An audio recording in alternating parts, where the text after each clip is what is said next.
தண்ணியில வாழக்கூடிய மீனுக்கும் வானத்துல பறக்கிற ஒரு விமானத்துக்கும் விபத்து ஏற்பட்டிருக்கு அப்படின்னு சொன்னா உங்களால நம்ப முடியுதா?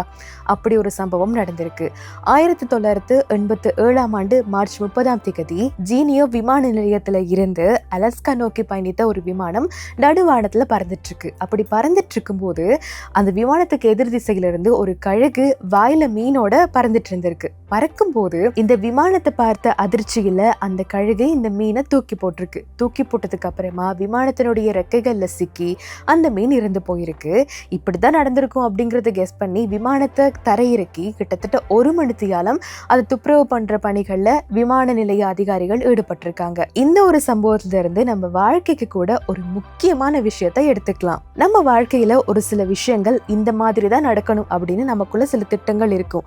ஆனா எதிர்பாராத நேரத்துல எதிர்பார்க்காத விஷயங்கள் நம்ம வாழ்க்கையில நடக்கும். அந்த விஷயங்கள் என்னவா இருந்தாலுமே அதை எப்படி அழகா கடந்து போகலாம் அப்படிங்கறத பார்த்துட்டு நம்ம வாழ்க்கைய நல்ல ஒரு பாதையை நோக்கி கொண்டு போயிட்டே இருக்கணும் அப்படிங்கிறது தான் இந்த ஒரு சம்பவத்துல இருந்து நம்ம வாழ்க்கைக்கு எடுக்கக்கூடிய ஒரு விஷயமா மாறி இருக்கு.